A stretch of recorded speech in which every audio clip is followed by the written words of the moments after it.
Well, what is a movie poster is a question I get asked quite often. What is a movie poster? Certainly artwork prepared to sell a movie, but from the collector's side, it has many, many different connotations.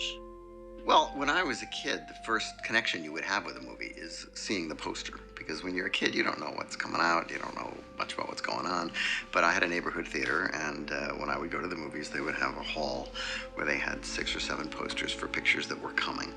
And that's how you could gauge what you were going to do with the next couple of months of your life. As a 10-year-old to 12-year-old, I was very much into Mad magazines and National Lampoon magazine. So any type of hand-drawn poster, whether it be Police Academy or National Lampoon's Vacation, really sucked me into the movie. And sometimes the movie wasn't quite as good as the poster was, but that's what really initially drew me into a movie. In the 1970s and in the 80s, illustrated poster art was everywhere. The actual video cases themselves, lined up in rows for miles when you're a kid, looked like this endless art gallery of really cool, really lurid stuff. I would pick up a box and stare at it and have my own movie play out in my head. I mean, these are amazing images that just transport you away to fantastic worlds, and they promise you, a great escape, a great adventure. It was just such an exciting time. It seemed to me like a golden age. Where the hell did it go?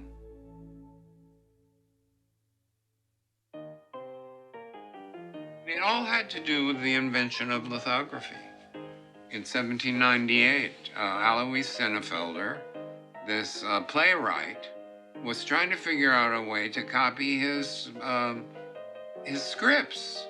And I don't know how he figured this out, but he figured that if he wrote in grease pencil on the limestone in his mother's courtyard, and if he wet it and then rolled it with ink, the ink would only stick to the written part. Charest studied with Senefelder in London. He developed a studio in about 1860. He started printing his famous Charest posters. The Charest girl, who was known as La Charette. And she was the symbol of Belle Epoque Paris. The whole movie poster movement at the turn of the century took off because advertisers decided that they wanted to use lithography. And so the momentum was built not just as artwork, but as it was the advertising. The movie studios would get a group of a dozen or so people and give them stills of the movie. From that, they were to create an illustration. First, they were small mock-ups, pencil drawings, oil pastels. That's what would be approved. But by the time it actually hit the point of being an actual movie poster, it was a full-blown painting.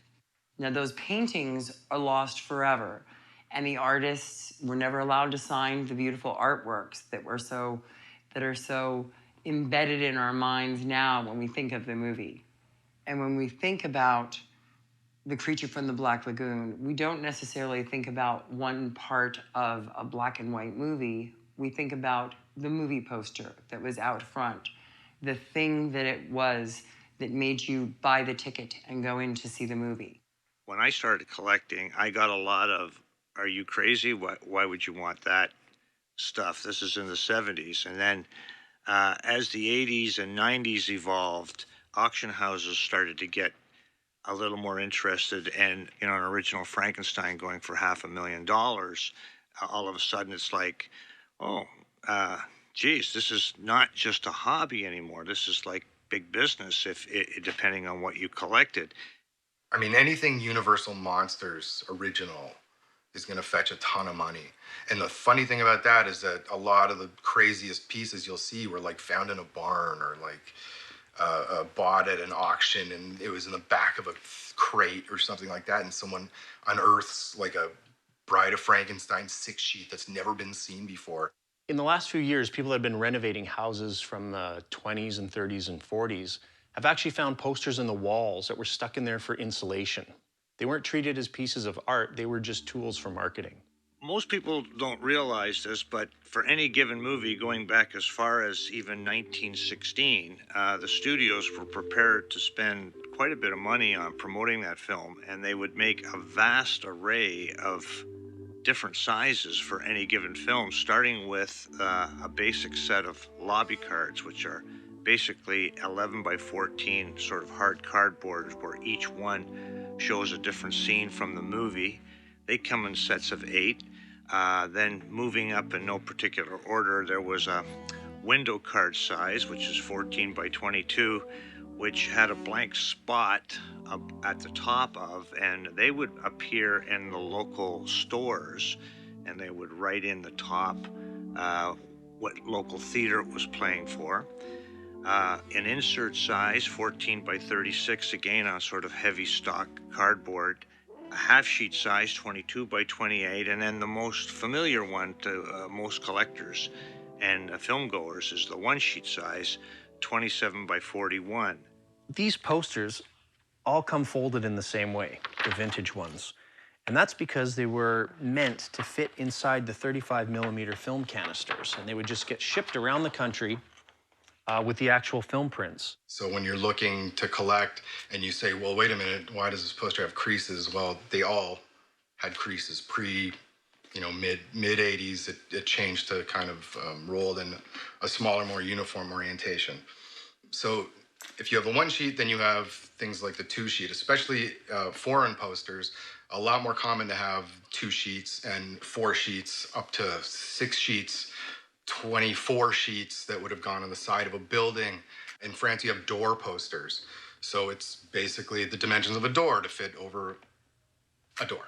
Movie poster design was quite a bit different in the 50s than it is today. Very often, the poster was more exciting than the movie, particularly in the kind of movies that I used to like, which were low-budget science fiction movies, where didn't cost you anything to put it on the poster. It cost you a lot of money to try to put it in the movie. And very often, the posters were drawn by terrific artists like Reynold Brown and Al Kalis and people like that, who actually did, works of art. Prior to about 1965, they never really gave the artists credit for their work. Probably the most famous non-acclaimed artist is Reynolds Brown, who did most of the fantastic horror sci-fi stuff from the 50s. Just routinely pump them out. They have become the most collected sci-fi posters from that time period. He never really got the credit he should have got for his fantastic artwork. There were a few other famous people who did film posters from time to time. Rockwell is credited with about 8 movie posters, Magnificent Ambersons being the most famous. But it wasn't until the 60s where the studios started hiring actual artists to do their posters. I think Bob Peak might be amongst the first. I remember in the 50s, I was aware of Bob Peak when I was in high school. It was like a new kind of expressionism. And he used very flat planes and very hot colors. Bob Peak was the premier movie poster artist, one-sheet artist. And with work like Camelot and My Fair Lady, he was blowing everyone's minds. He was changing motion picture one-sheet art forever.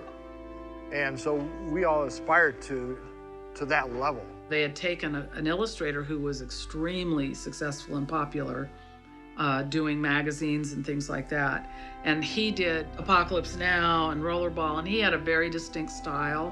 One thing that has really kind of influenced me is how Bob Peak can adapt. Whether it's a romantic comedy or, Star Trek, he's able to kind of make his work malleable to fit and still communicate the right tone.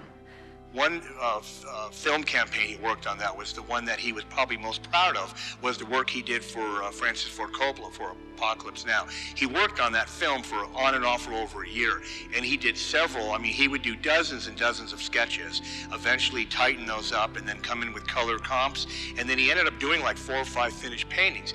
Robert Duvall and Francis Ford Coppola really weren't getting along well, and at one point it came to a head on the set. My father did the finished piece, and it has Martin Sheen on the top left, where actually Robert Duvall was actually on the top right of that piece as well. But because of the relationship and the lack of relationship that Francis Ford Coppola had with Robert Duvall, he actually made my dad take it out of the final piece. Well, if you went to Art Center when we did, Bob Peak was an Art Center person.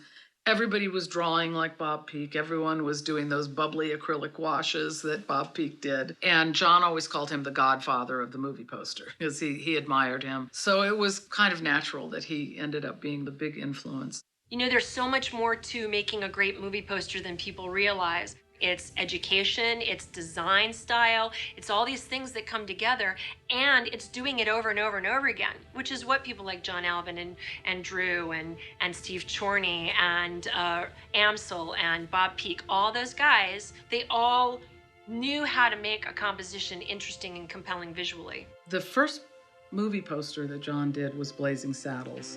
They based it on a famous Roy Rogers Life magazine cover with Roy Rogers on the back of Trigger rearing up, and then started adding elements because this movie was a crazy movie.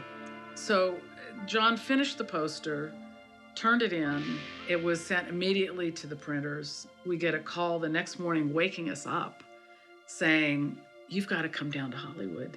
Your poster is everywhere. It's unbelievable."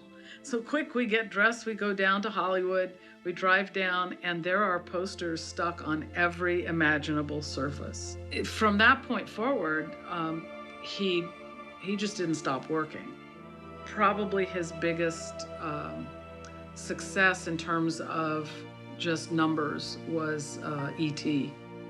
Spielberg wanted the finger to be touching Elliot's head, and everyone said, no, it looks like a gun to his head. Someone came up with the idea of the Sistine Chapel. They had the art director from the film do a drawing of the hand so that John could work from that. And the other hand is our daughter's hand, which he posed for Elliot's hand. Like, John was able to meet with the filmmaker at that time. That was essential. You could find out what the filmmaker wanted to portray. What was he trying to say? So like with the Blade Runner, I remember he was talking about how he sat in on a meeting and John was inspired by the architecture. To him, he thought it was another character in the movie and that it was a really important aspect that if he was going to make the poster, he needed for there to be the architecture represented. And it just like totally struck a nerve with Ridley Scott and inspired him, and that's the reason why John wound up doing the poster. Every major studio was calling him and every major filmmaker, but he wasn't allowed to sign a lot of pieces. The studios didn't want a signature. Film artists, historically have had to be people who could put away their ego because the studios and the design firms that were hiring them didn't want them to get the credit. Even when he could sign it, sometimes they would take it off. So E.T., he buried it in the curvature of the earth. And on Blade Runner, it's in one of the buildings. It's just a little Alvin, and he kept it very subtle. But that's probably why people don't know who he is. The style came through. I mean, if you look at all of the work from, Blazing Saddles on through, you can see John in them. There's no doubt. That is magic. That's artistic magic. And it's a kind of artistic magic that you won't find anywhere else but in film art. When you think of a movie and you think of the poster instead of a scene from the movie. So when you think of E.T., you always think of that, When you think of Jaws, you always think of the girl swimming and the shark. And that's Roger Castell. One of my clients was Bantam Books. Oscar Dissel was their publisher, and he ran out and he got the hardcover of Jaws. And I said, basically, it has to be realistic. It can't be like that. And I went to the Museum of Natural History where I'd done a lot of research for other things. It was lunchtime, no one was working in there, and I had my camera with me, and I took the great white body, the most vicious teeth I could find, and it was a combination of that. And, the paperback took off. And then later on, he said Universal is interested in using that for the poster. The painting, they asked for it out in Hollywood, And that was the last I saw it. I never got it back. We're still looking for it, so. Well, one of the things I think is funny about Roger's work is that people don't know that he did that Gone with the Wind, Empire Strikes Back poster. And it is certainly for Star Wars. It's almost everyone's, one of their favorite posters. They didn't explain the movie at that time, but they just had to sign contracts and handed out stills. And I love that image, this image. And so I said, well, God, that's a poster. And took it in, and when we were to meet the art director, which was the next meeting, and no one looked at it or anything, he said, well, George Lucas loved the Gone with the Wind poster, and he wants the romance. And I was shocked, I said, okay. Got that into the painting, then I did sketches for them, and they picked one. So I still have the original pencil sketch anyway. I don't have any of the others that I did, but I have that one. Raiders of the Lost Ark, when I first saw it as a kid, just knocked my socks off. And I remember when the film was re-released in 1982 and being very, very excited to hear about that and looking through the newspapers and seeing just a black and white, bad Xerox reproduction in the newspaper. But even then, that just knocked my socks off. I'm like, my God. It was an illustration by an artist by the name of Richard Amsel. I eventually would see that poster in the theater marquee and instantly recognized his name every time I would see his illustrations from numerous TV guide covers to other movie posters like The Dark Crystal, Flash Gordon, The Shootist, and Mad Max Beyond Thunderdome. Amsel was a superstar in illustration in the 70s. When you decided on illustration, what made you, what are your influences? Well, what was yours? You want me to start? Yeah. Go right ahead. Well, first of all, I like movies a lot. And I think that the movies have influenced my work. I do a lot of movie posters. He's a handsome guy, but very shy and kind of quiet and strange. And I was just a big hippie nut. And we just got along really well. And he did the Hello Dolly poster with Barbra Streisand when he was a senior in art school. So, when I was a senior in art school, I was doing crap. I had to have everything lined up, all the little watercolors, everything. I did tests, and he never did anything. He just would, hey, I got a job. Ba-da-doo-dee-ba. Jesus.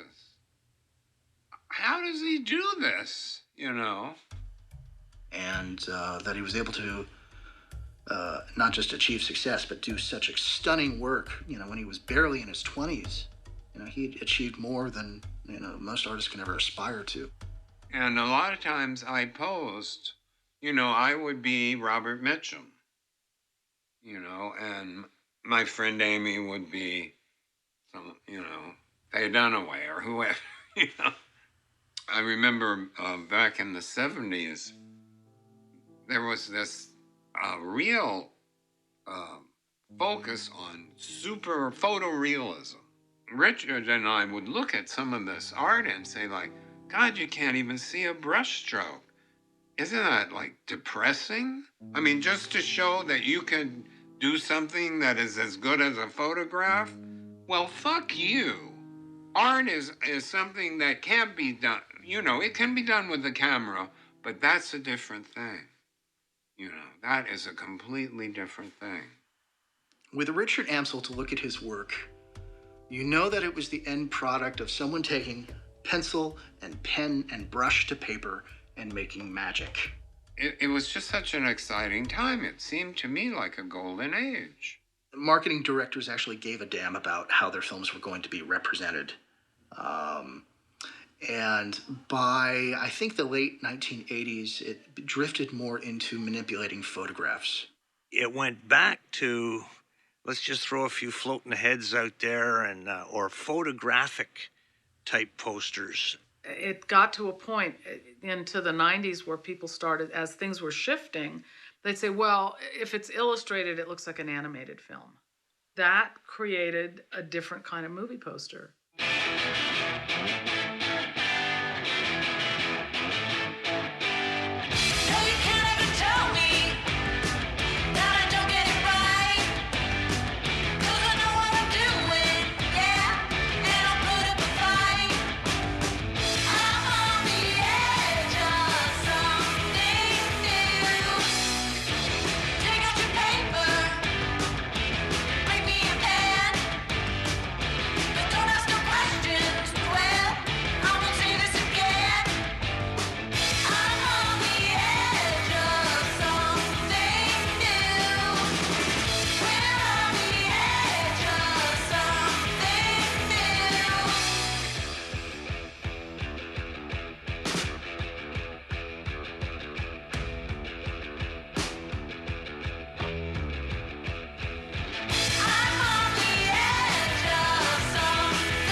Forget about art. Don't get artists. Use Photoshop. Take pictures. Big face. That's what people want to see. Big face, big tits. Shit, this really sucks. The curse of the star portrait started to take over the idea of posters, so that basically it was just a photo of Tom Cruise or somebody with a harried look on their face. Gone were the posters of the 60s through 80s where everything was fun and adventurous, had promise. It told you that this movie would take you somewhere and show you something. Suddenly it was just poster after poster of someone's face or many faces. So you had an idea of who was in the movie, but you had no idea what the movie was about. It was just, oh, Will Smith's in this movie. What's it about? It seemed like they were making the same movie poster over and over and over. A big photograph of the star, face half in shadow, face half in light. I saw that so many times, I was just sick of it. It was so unimaginative. I mean, everyone knows it's the three-head Photoshop, job of floating in the air with some kind of image at the bottom. Like every movie has that poster, and it's not special. Here's, Taylor Swift's head, and then here's Taylor Swift's other head, because she's playing twins. It's the guy running down the street with buildings crumbling in the background. It's half John Travolta's face and half Nick Cage's face. Travolta, Cage. I ran into Drew Struzan, and Drew Struzan told me the story that Guillermo del Toro had personally commissioned him to do a poster for Hellboy.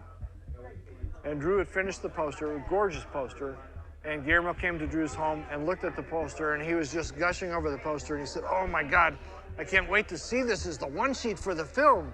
And Drew patted Guillermo on the shoulder. He says, "Oh, Guillermo, you're about to find out how little power you have." And then about 2 years later, I was at Comic-Con, and there was a panel promoting Hellboy 2. And a kid in the audience raised his hand, and he said, "I just saw the Drew Struzan art for Hellboy 2 that Guillermo commissioned. Is that going to be the one sheet?" And the response was, "Nah, it's not. It looks too much like art."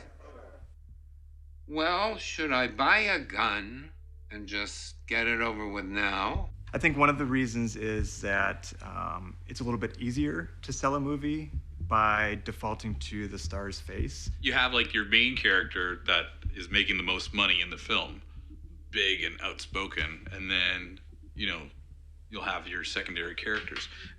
But some of these people will say, like, I don't want those drop shadows on me because it makes me feel like I'm partially in the shadows, and I make more money than that guy, so take that shadow off me, right? The producers and the actors became very, very powerful. The celebrities, the stars of the movies, and their publicists have such a tight rein on their appearance on the movie poster, and the appearance of those celebrities and their photoshopped beauty, their perfection that doesn't necessarily exist. That image of the celebrities needs to be so perfect and so honed that an illustration it leaves too much room for things to go awry. I'm not like hitting on any nails here on the graphic designers, because they're just doing their job. They're you know, they're technically speaking, they're pretty good. I think really the biggest influence on the change of design has been the tools. And I'll tell you, there's nothing scary about the computer. It doesn't take away from your art. It adds to your art. It's another tool. It's like when the guy discovered that if you glue some animal hair on the end of a stick, you got a brush. Hey, you got a brush. Oh, it's scary, a brush. No, it's not. It's a new tool. Using a digitizing tablet, MIT artist Ron McNeil chooses from a palette of colors and pre-programmed images to create a collage that exists only in the computer's memory. Before ever seeing a canvas, it undergoes some dramatic transformations. And with this, I can paint images and put graphics, combine graphics, photographic images, and text on the screen. I can also, for instance, do things like turn the image upside down, or I can also flip-flop the image this way here. I got a job at a video store when I was 17, and I used to do, as you were saying, you were like in line to get the posters. Being the guy that was behind the counter when the posters showed up, I would earmark all the ones I wanted to take home, like Raiders of the Lost Ark. That influenced certainly some of my early poster designs, and what I was sort of fascinated by was that taking that illustrated style of all of those posters and the elaborate sort of collage nature of them, and then applying that using digital technology. First poster I designed was in 1995 for a movie called Rude. It was really interesting doing the sort of that digital assembly. I think on that one too, we took a transparency from the film. It wasn't digital stills or anything like that. So we took a transparency and had that drum scanned, and then we had all these other random components. And the poster, we had to finish it on a Quantel paint box. In 1981, Quantel sparked off a revolution. The new artistic freedoms it brought were eagerly seized on by a fast-growing band of graphic designers. The vehicle for this revolution was the Quantel paint box. Paint boxes cut and paste made it possible to achieve the impossible. The possibilities became endless. When I first started doing posters, I think we probably did 8 in a year.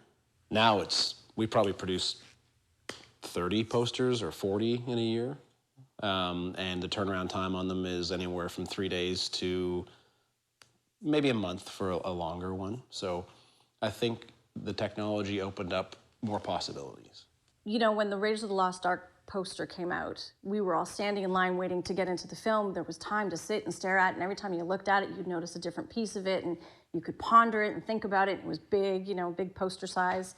Now things are tiny. You're looking at them on your iPhone, you're looking at them on a computer screen, your TV screen, and you have a blink. You blink and you miss it. So it's difficult now. You have such a short amount of time to get somebody's attention and make them commit to your project. So if it's, you know, if it's a romantic comedy, it's the two lovebirds in mid kiss, or if it's a horror, it's a clear, nice image of the monster's face or a hand with an axe, whatever it is.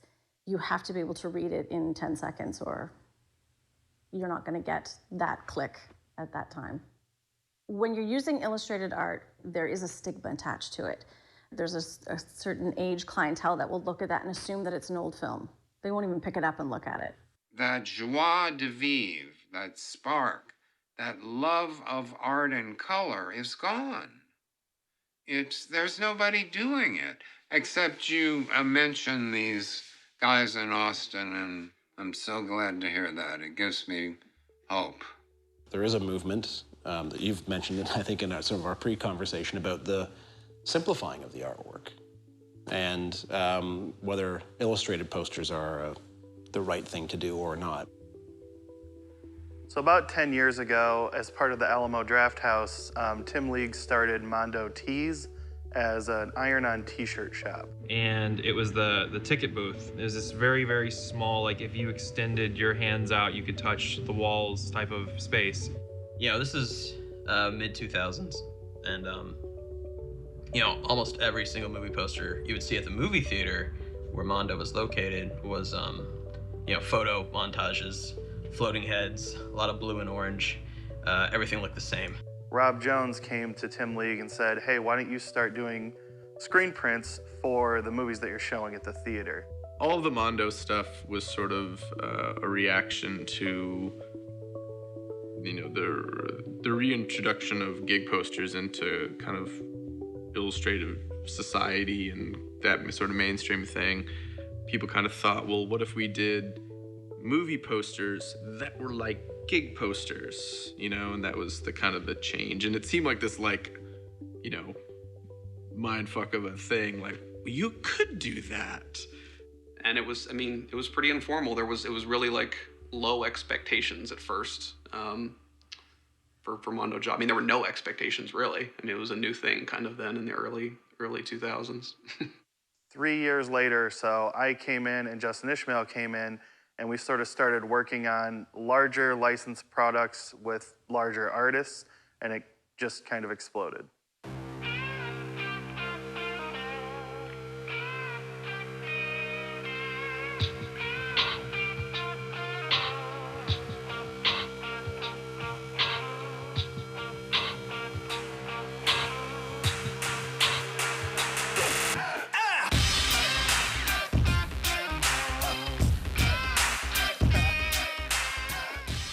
MondoCon is kind of a gathering of fans and artists really together, celebrating kind of the Mondo brand.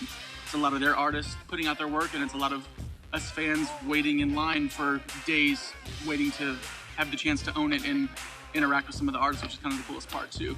We probably have, I'd say, at least between 100 and 130. We've got about 30 or 40 framed on our wall, just because that's pretty much all the wall we have left right now. But yeah, I mean, everything else we have stored away until we can get more wall or build more wall or buy more wall to hang it all, so. All right, man, so tell me what this guy's for. Carrying lots and lots of posters. Yeah, we already got it. Yep. Were you able to... 6-inch and 2 4-inch tubes. One big aspect of the poster collecting is the online community and the friends that you can make on there. And it's great to just swap stories with them or trade friends or, you know, help each other out. It's great to be a poster buddy for someone else in the community. And, you know, I might help a guy get a print here, and then he's at Comic-Con in San Diego and he can grab something for me. And it's just a great way to build a community with those that you normally wouldn't ever interact with. Just came in for the Lauren Duro show. Big fan of Back to the Future, and his prints that he's made for that were really awesome. So yeah, I'm definitely a big fan. I really just a Hitchcock fan too, and also Back to the Future. That's my favorite movie of all time. So it's a ritual thing, and you get to meet great people, especially online. Then you get to meet them down here for the first time. Overall, I mean, there's a good bunch of guys here, and you know, I mean, you can see it today again. Everybody's turned up, everybody hangs out. Last night we all went out for drinks last night afterwards, so it's a good community. C'est très surprenant pour moi parce que c'est tout neuf. En fait, je ne savais pas qu'il y avait des fans pour ce type de poster. Et je ne savais même pas que ça existait il y a quelques années.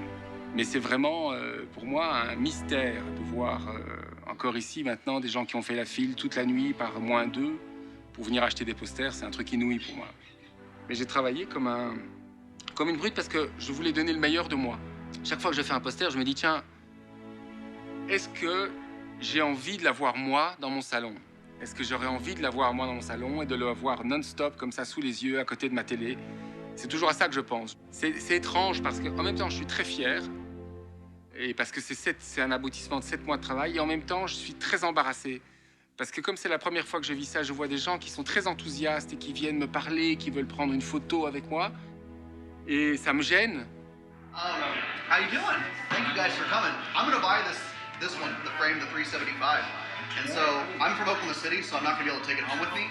It's really weird, but can you sign my dollar? And I'm gonna put it on the back. Okay. Just for that, because I mean it's got a bird on it. So that's the first time he signs a dollar. Yeah. And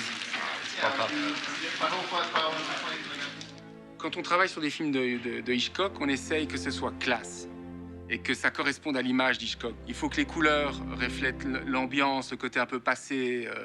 Il fallait que ce soit très Hitchcock. Le meilleur reste à venir.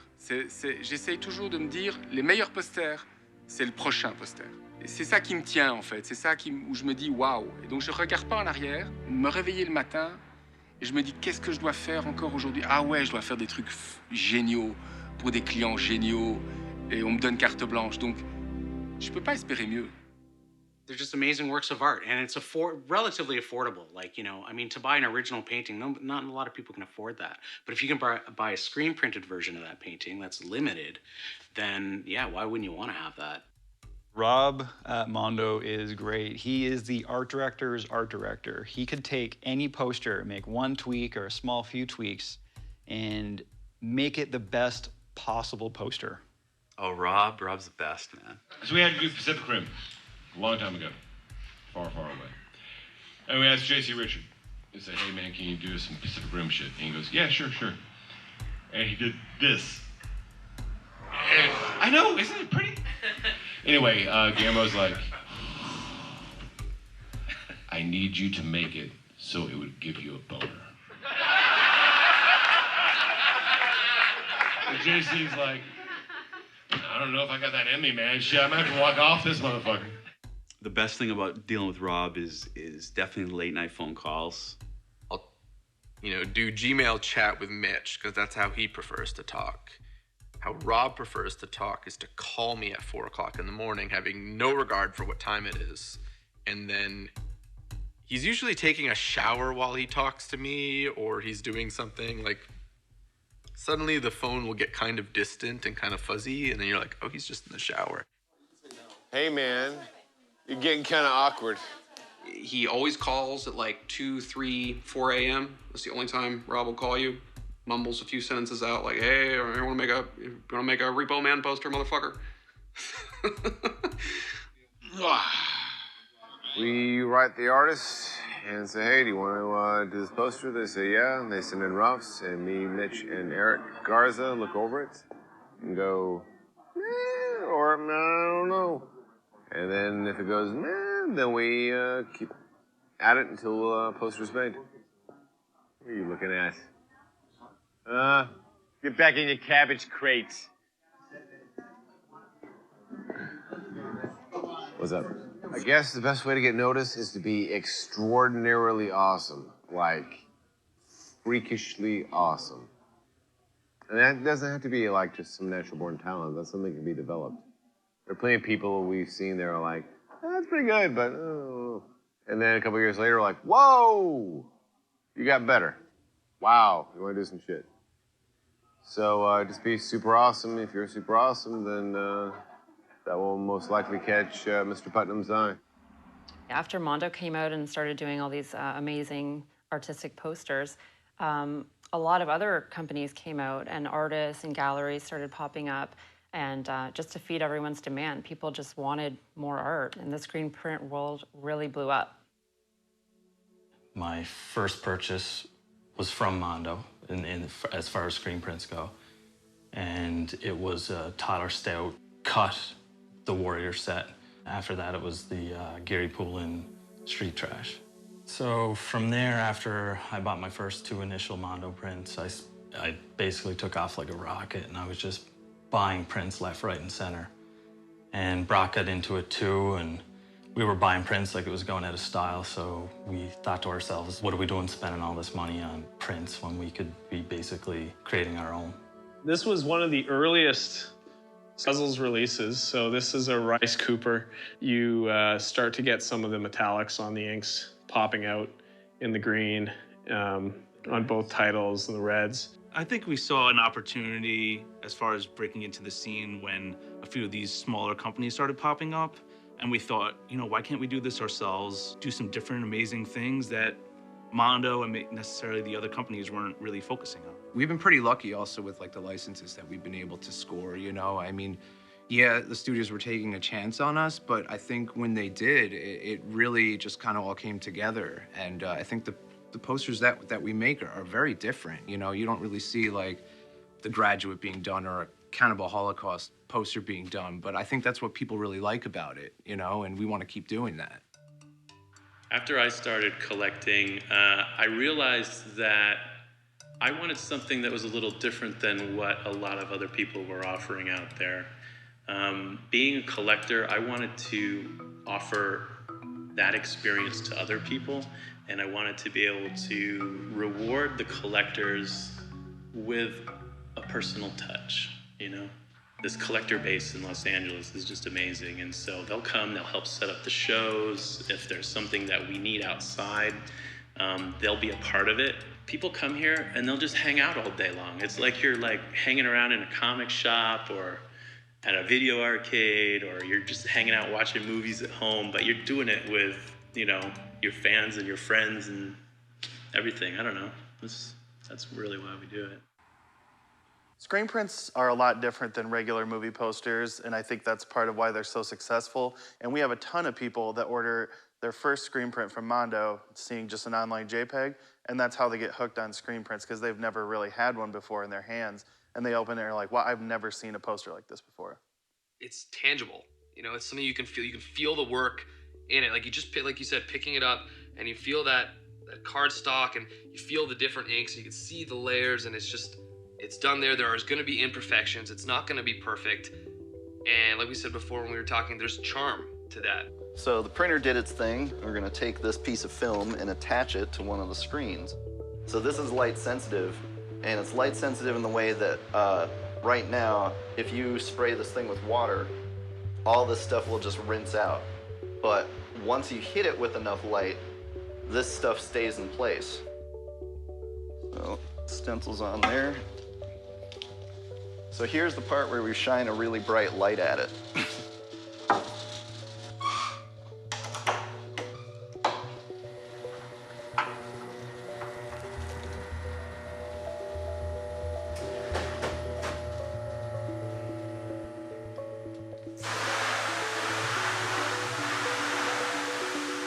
Think of this as a screen door, you know? It's just the threads are way smaller, but that's essentially what it's doing. So ink is going to be able to get through there.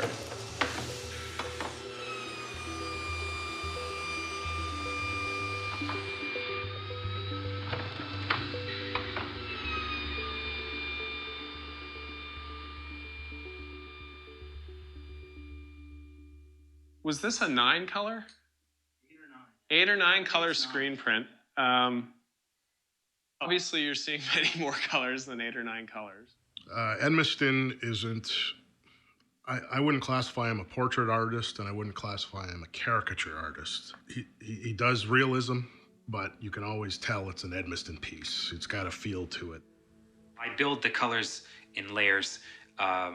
Usually I limit myself to 7 or 8 colors, and each color is added on top of each other, sometimes opaquely and sometimes transparently. It really creates almost like a painting would if you were to paint each color on a piece of glass, and at really high resolution, they kind of build up to create this one painting when it's flattened all together. I was doing a lot of parody movie posters, you know, Godzilla parodies and giant monster parodies for advertising agencies. Iron Chef had a campaign using the chefs as giant monsters battling each other over the city. Ben Scrivens from Fright Rags, he introduced me to Mondo. They asked me to do Maniac Cop 2. I like anything horror, and that was a great title. Just kind of a strange one to start my screen print career with. A buddy and I were putting together a little zine, going to comic book conventions. On the side of those, at our table at the convention, I did little prints of like pop culture characters, and they took off. I eventually got to a point where I had like a little portfolio of those, and I actually came here to the Colonial. Some nights they do cult stuff, they do Fifth Element, they've done RoboCop, Terminator, all the stuff I love. So that little series of posters that I did for here was kind of a calling card. It all kind of came together at one time, and then the Mondo work came after that. It's more of a side gig for me personally. I know some people that do it full time and they're having a great time, but it's kind of that's the thing. Like they're in the big leagues, and we're just trying to make our little signature and try to hopefully get to the big leagues. But I was always a comic book kid, and I wasn't a great reader. My mother would say, you know what, it's comic books. There's words in there, he's reading it, it's reading. But I was more interested in the artists themselves. You know, even in high school, I was drawing on exams. This has been really, really quickly turned around into something big. Like there's guys in Mexico, there's guys in Spain that are doing amazing work. Like you feel about like that big because you're just like, you're in a sea of talent and you're like, how the hell do I poke my head out kind of thing, right? Most illustrators come at it either out of art school or they come from a painting background. I actually came from it out of the CG world. I was a texture artist for years out of college, getting random commissions and jobs from people that would notice me on the internet and things like that. That's where I got noticed by companies like Mondo, and that's where I got into the, you know, the full-blown 24x36 thing. I have a background in visual effects, compositing, and motion graphics, and Justin has a background in illustration and graphic design, and we're both fine artists and illustrators, so we just decided to do something together and combine our talents. Actually, my Godzilla poster was the first poster released for the remake. Since it was the first, and they hadn't released anything of the monster yet, they wanted to keep their big reveal for their poster later, so I had to show the Godzilla without showing Godzilla. I get a call from Rob Jones, and the first thing he says is, "They're gonna hate it."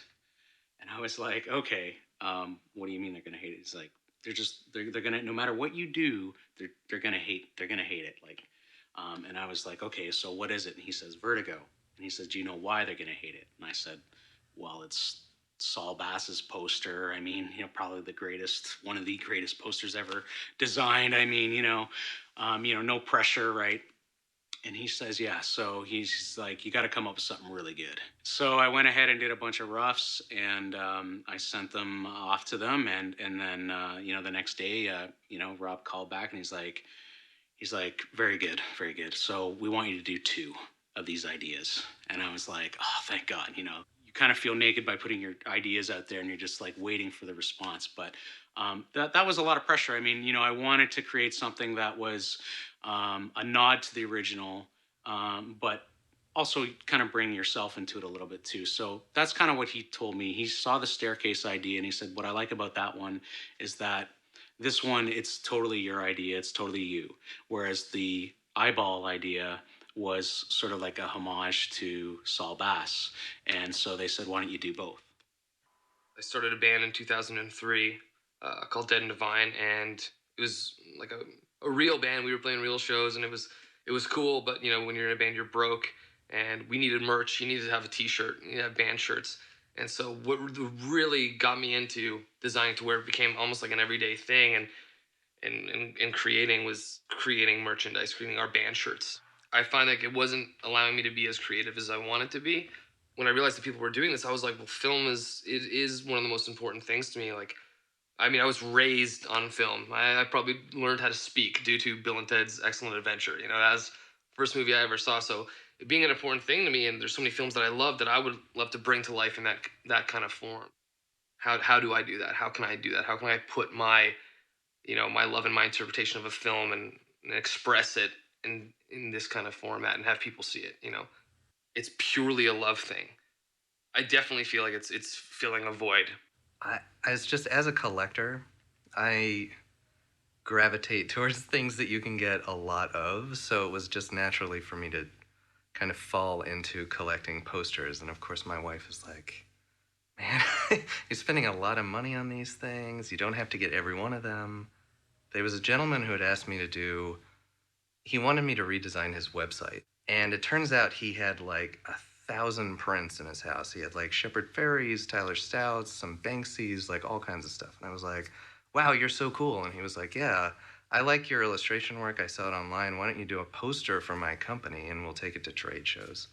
So I did this poster for him, not knowing anything about how to color separate, how to screen printing work. I had no idea. And I did it, and he sent it to the printer, and I got the product back, and I was like, holy crap, this is a tangible thing that I've created. It's like the things that I love so much that I'm collecting myself. I think I'm gonna take the plunge and make that initial investment. And it just has grown into doing, dozens of prints per year, getting commissions. It's a whole new ballgame now. This is Jeff Sato. Fantasia from the Disney Mondo show. And then Anne Benjamin, Snow White and the Seven Dwarfs. And then Toronto's own Phantom City Creative Drax.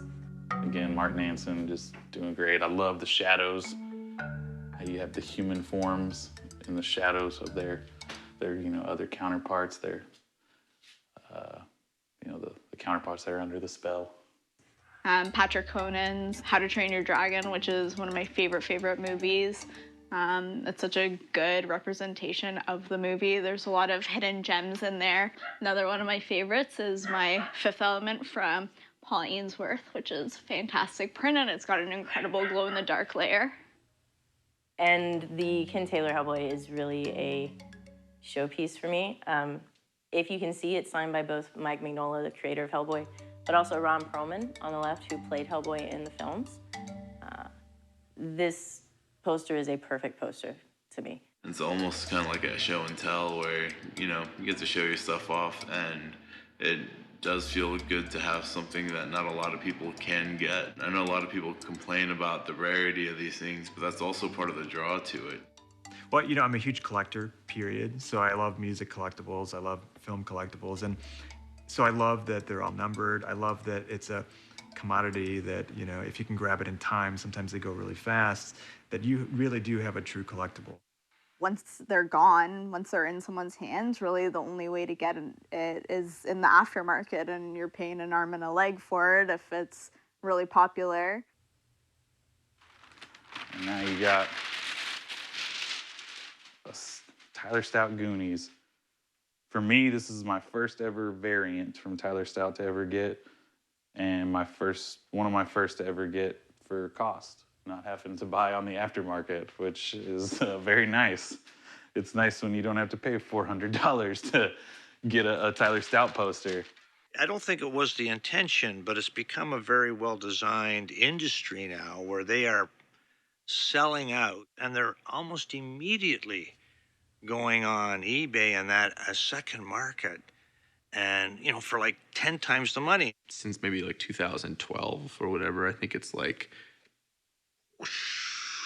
It's both, really exhilarating and really nerve-wracking because, you want, being a person in this community, to, have these other people be as passionate about it as you are. And so you're really excited because, I love seeing the newer artists come out because there's always something to learn, always something to be seen, from these fans as well as the artists. And so that's really exciting and it's great. But then on the flip side of that, you're always a little worried because you're afraid, is our market going to be oversaturated? Is it going to be a bubble that pops and then it will be no more? And then I will be left with this love for this thing that's dead.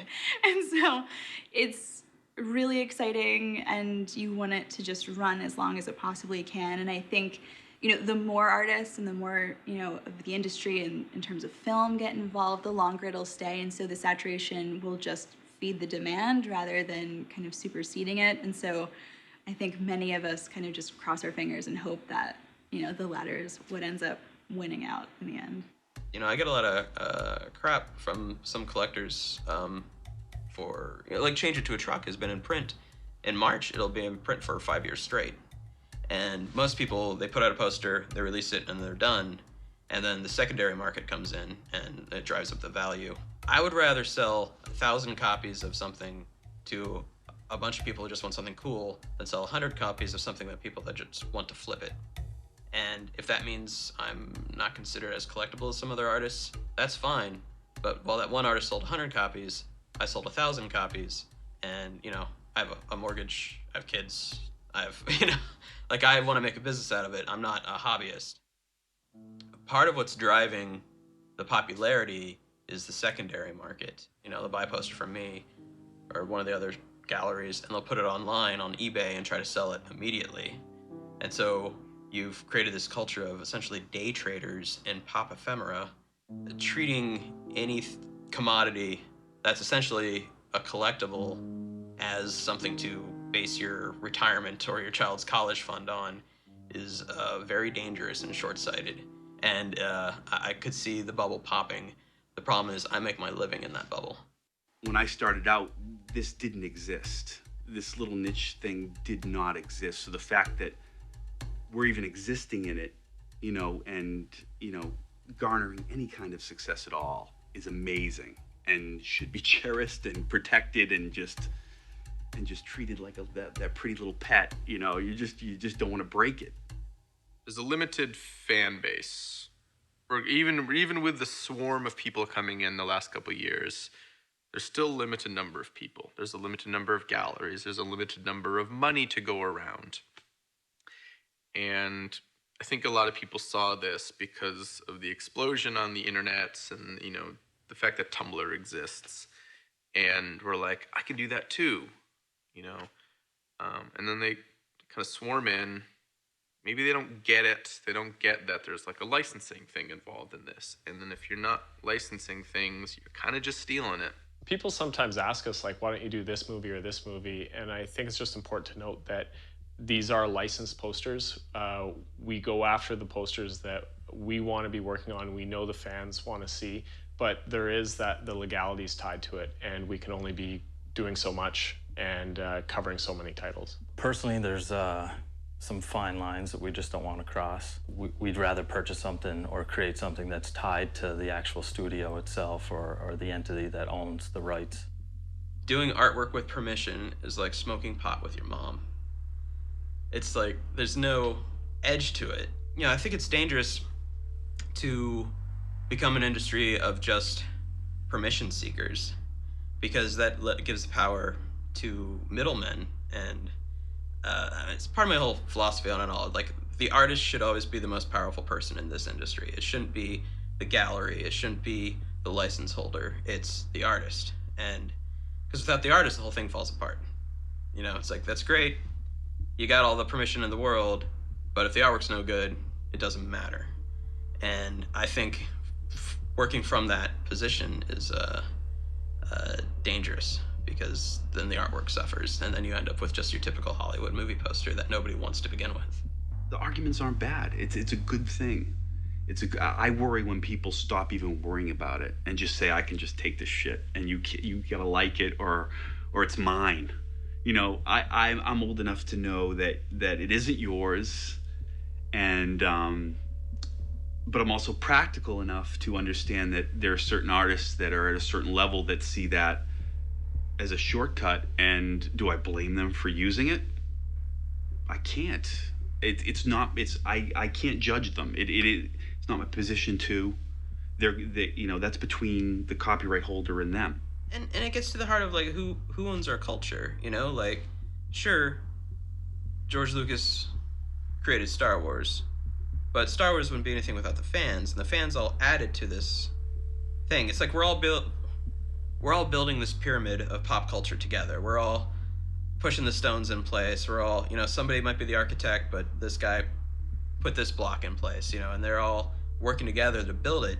But in 100 years' time, we have as much ownership of that pyramid we built as the slaves who built the actual pyramids. Like, it's just there and it exists, and, you know, the people who created it will be long dead, long gone, but this thing we all made together, I mean, honestly, we all made it together. It's, you know, who owns that? You know, I'm working with this company, trying to get this, you know, this property, because I want to do a poster for this movie or this TV show, and we're working really hard for this. And then you're going through the legal ways to do it and the proper ways to work with, you know, their side of things and their creatives and their creators. And then swoops in, here's a bunch of other people who are like, we're not going to bother to ask. We're just going to do a whole show of it and then sell them all and hope no one sends us a cease and desist. I mean, look at things like League of Extraordinary Gentlemen, or even, I haven't watched it, but that show Once Upon a Time or whatever. It's all based on these myths and legends and fairy tales and stuff that people created and have informed our pop culture. Whereas now it's almost impossible to create a story without it being owned by a corporation. No company on earth has ever done everything completely licensed, completely by the book. Our thing is, if something's out there that we can do legit, we try to do it legit. It's the people that start an entire business doing nothing legit, and that's the basis of their company, is like, you know, I'm gonna make all the movie prints I want and I don't care about licensing, and make like a full income for them and their family. That's when it's kind of a bummer. If there's, you know, an actor's likeness rights that are included in the poster, I mean, sometimes studios are very finicky about having that actor look just right. And I get that, you know, that the actor, you know, wants to be portrayed in the right way too, you know. So there's a lot of approvals that have to be met, you know, before you can just say, okay, it's done, we're going to put it out and sell it. I think that also, you know, makes it its absolute best too, you know, because you know it's going to turn out right in the end. Likeness rights have always been an issue with posters since forever. For example, Charles Bronson would not approve a poster likeness unless one particular vein was popping or bulging out of his bicep. I did this Mondo poster for Night of the Hunter, which is an amazing American film noir, starring Robert Mitchum. They actually sent us this big, huge package of all of the legalities. And we finished it, and then we discovered we did not have the likeness rights for Robert Mitchum. And at this point, we can't make a new poster. It's too far gone, it's too late in the game. So we're racking our heads, me and Rob, how to fix this problem. And in the movie, the shadows are essentially a character to themselves. So I thought, let's just cover his face with a shadow. It's just his eyes, and then you can totally skip past the likeness right issue. This is The Abominable Dr. Phibes by Gary Poulin. We had 2 posters, and when Gary presented us with the design, we couldn't turn down either, and we couldn't pick a favorite, so we decided we got to print them both. It's licensed through MGM, so we're not allowed to use Vincent Price's likeness, and we weren't allowed to put his name on the film. I felt it was really important to have at least his name on there. So what I did was I had met Victoria Price, which is his daughter. I said, why not, you know? So I emailed her and I said, hey, you know, I explained the situation. We're doing a license print. It's all official. It's through MGM, but we're not allowed to put Vincent Price you know, or starring Vincent Price on the poster. Is there anything you can help us out with? Are you the people we should be talking to? And she said, yes, we are, and absolutely we'll work with you on this. And so all it took, it never hurts to ask. Over the last few years, we've won a few Key Art Awards, and the Key Art Awards are essentially the Oscars of movie marketing. We got to talk to a lot of the poster houses, and they are just like us. They want to make really good posters, but their hands are tied. The artwork and the trailer are the largest determining factors, I think, for people to, you know, put cash down to watch a movie. I love that there's being, you know, more art being created, definitely, but I feel like with the wave of people doing it retroactively, they're kind of like, oh, you movie posters, you know, you guys aren't cutting it, so we're doing these better things. And I think if they had the chance to work with studios and these, you know, clients, they would also have different restrictions. So it's really frustrating sometimes when you hear people complaining about the art. Well, why didn't they do this? And you think, well, I would have loved to have done that if I had $50,000 in a photo shoot and, you know, the time to hire a great Mondo artist to recreate that for me, but I don't. I have X amount of budget and I have to do what I can, and sometimes it's difficult because you can have really great art that wins awards in the advertising world, or the graphic design team can put it in for awards, and that doesn't mean it sold very well at Walmart or HMV. They actually have a lot of say. There are a lot of retailers that will just say, I don't like it. It needs to have, I want the floating heads on the top, then I want the title treatment, then I want an image of the girl riding away on a horse on the bottom. And they make those demands because they want the consumer to easily recognize the star or easily recognize what they're getting right away. So, you know, you look at all the Disney movies, you look at the Pirates of the Caribbean, it's got the cast heads across the top, Pirates of the Caribbean, and then an image at the bottom. And that format was used a lot in rental. Rental retail really, really liked that, and unfortunately it stuck, the little floaty head business. I do see illustration type art coming back into fashion, if you will, coming back into the mainstream. I think a younger generation of moviegoers and film lovers are embracing that, and they're more open to having that. And again, it's what their parents didn't have, so of course they like it more than what their parents appreciate, if you will. I think it will find its way into the consciousness of the public, and because of the sort of design culture that movie posters, the artists that create the movie posters are, and we want to influence our clients, and those are also super fun projects to work on. So if you've got a niche that will get excited about your movie because your poster is a collector's piece, that's a great marketing tool. But I think we'll see more and more films experimenting with alternative poster campaigns and all that sort of stuff to sort of get that extra buzz. Like they have their alternate posters, they have the Comic-Con stuff, they have the IMAX, so it's like they're testing the waters very slowly to see what the reaction is and how it affects their bottom line. There's been a couple of good examples of studios recognizing that this whole artistic movement catches eyes. It was a VP from MGM that gave us a call. They mentioned that some of your prints that you guys have been creating, we have hung up in the studio, in MGM. Yeah. So execs have our posters hung up.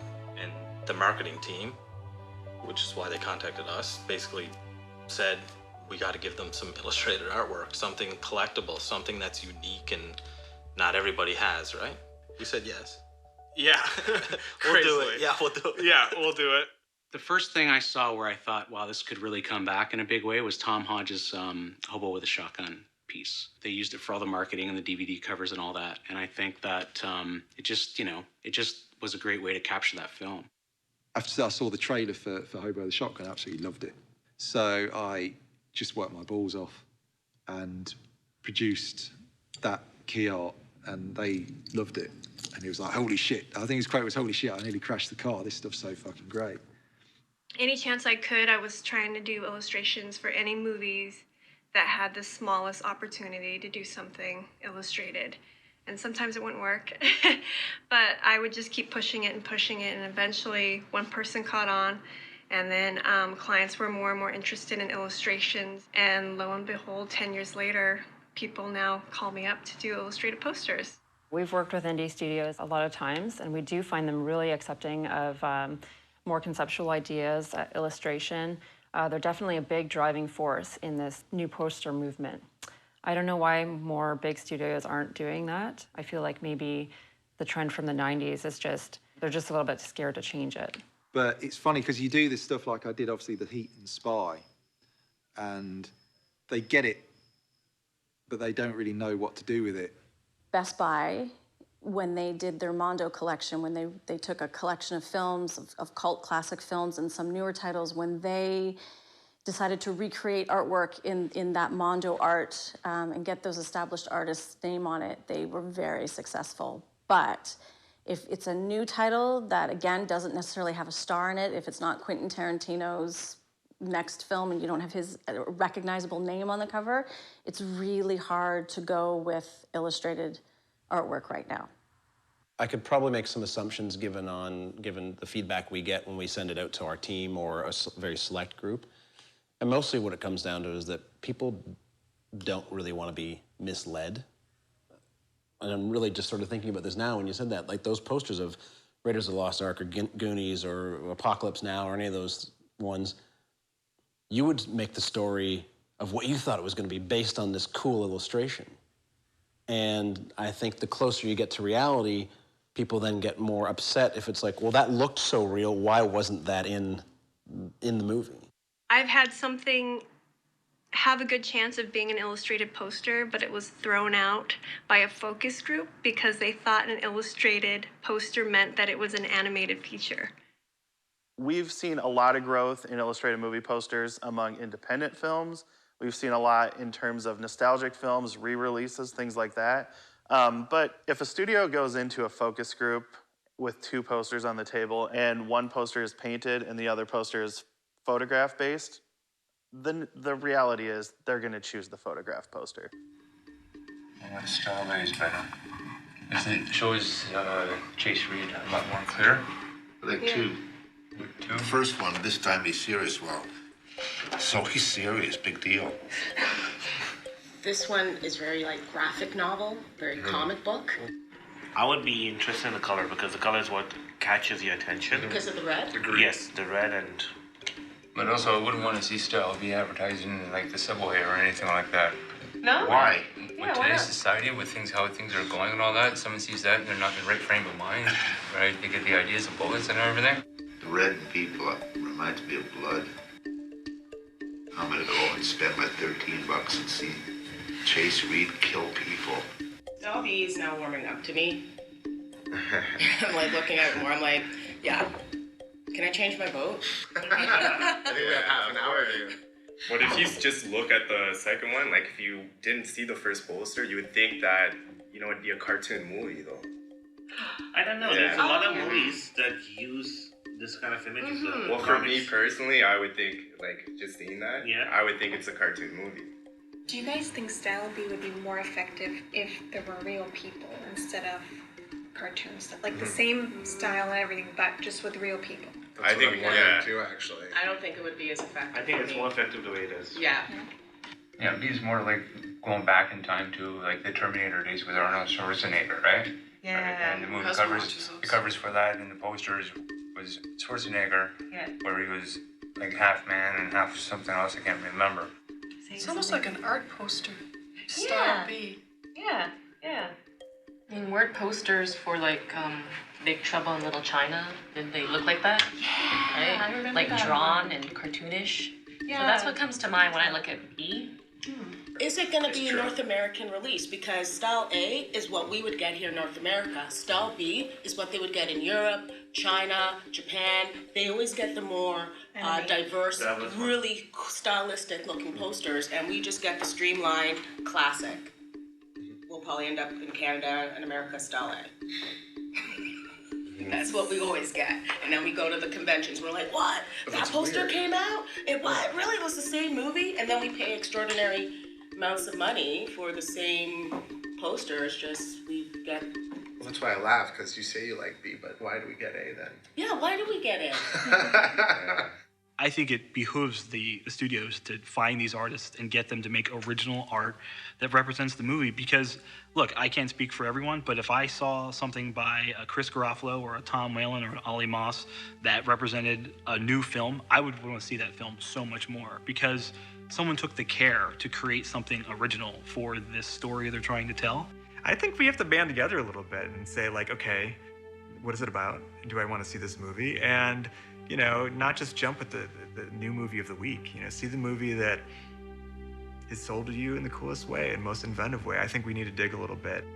Well, there's always that hope, because, everything goes in cycles and waves, and it's the way life is, Well, the real revival you're seeing for illustrated art, and it's happening now, people own it a little more, It's not such a studio thing anymore. It's more like a self-propelled kind of culture thing now. And if people still love it, then yes, it will stay alive and it will stay relevant. And if it kind of falls out of fashion, or if it falls out of fashion, then it does, but it will pop up somewhere else. Like, people are always going to want to doodle, and draw stuff. And when machines die out, people are going to draw stuff. Perhaps the most amazing thing about this resurgence of movie poster art is the idea that these images now stand on their own, like they haven't for a long time. And we're seeing it driven by fans that want to be transported to these amazing worlds. We want to see this art, so people are going to make it.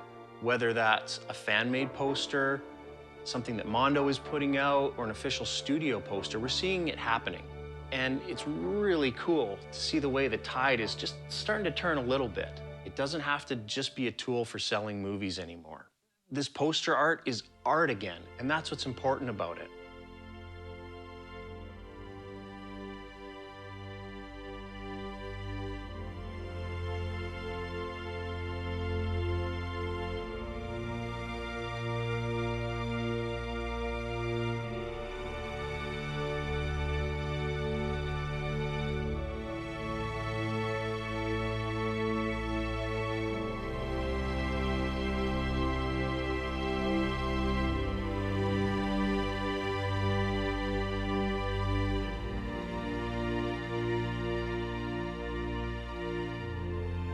I've been collecting movie poster prints for about 8 years, I think now, which sounds crazy.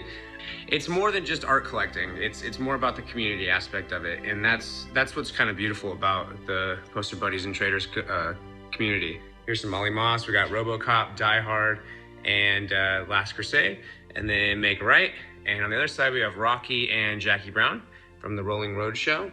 This room's kind of a mess, still moving in, but we have the signed Tyler Stout Star Wars set. And then here's a couple paper cuts. We got Beetlejuice and Adam West Batman. I love that Beetlejuice. And then this is my favorite right here. This is called Booba Fett. So it's the Rebel Alliance symbol with boobs and a dick. Thank you for giving me some time to go ahead and give you a couple pieces out of my collection. Right here, definitely one of my faves. Iron Man on metal. Man of Steel on steel. Can't really beat it. And this is the fun wall right here. Look at that Big Trouble in Little China. It's the variant by Tyler Stout. Another cool one. Poltergeist and Ken Taylor love. Gotta love them. Inglorious Bastards again. Tyler Stout, thank you very much. Beetlejuice, there's just something about it. I don't know what. The color, the movie, Ken Taylor, all the above. What's going on? My name's Jeremy. This is Amelia. So first print we have is the Wayland Wreck-It Ralph. We have the Little Mermaid, the little AP right here. Thank you, Tom. Love the way the colors match the room. We got the Dave Perillo Jaws. After you like pumpkins? You like pumpkins? Say yeah, like Halloween 3. Halloween 3. Shout out to Chris Garofalo for hooking it up with the shirt. That was actually the first print I ever got. I wonder why I like this print of Robert Baratheon by Ali Moss so much.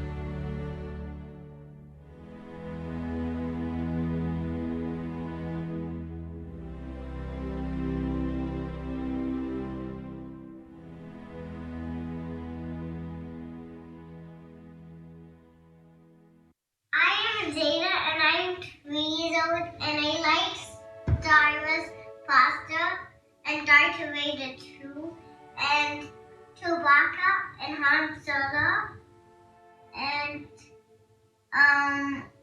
Luke Skywalker and Princess Leia and Obi-Wan Kenobi. Wow, and what are the other characters? A little Darth Vader who's killing someone. Hey Chester, copper bones, triple stones. I've got treasure in my backyard. Hidden Matt.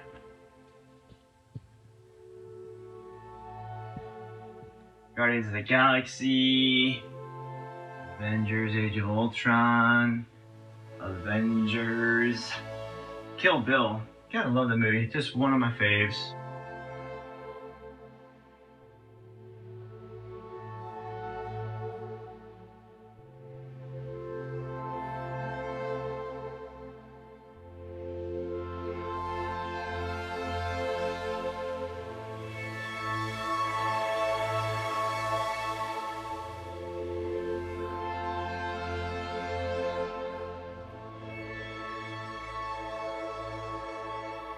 Sorry, this is probably terrible to watch on the big screen. Everyone's probably throwing up right now. I really liked the movie except for the end where I started throwing up. And then my favorite piece of my collection, which Ollie Moss has said it's his favorite paper cut as well, is my Ant-Man paper cut. I mean, that's too cool, man. Even Marvel started copying that when they started advertising the movie. Phantom City Creative, The Burning. Again, one of my favorite posters, the Halloween variant on the back. Hi, I'm Zeta and this one is made by Ken Taylor and Tom Rowland. And these are my favorite movies. Matt Ryan Tobin, you sir are like killing it right now. You're in fuego. You included this one for free for me, so much appreciated. And I thought it'd be appropriate to end it on that.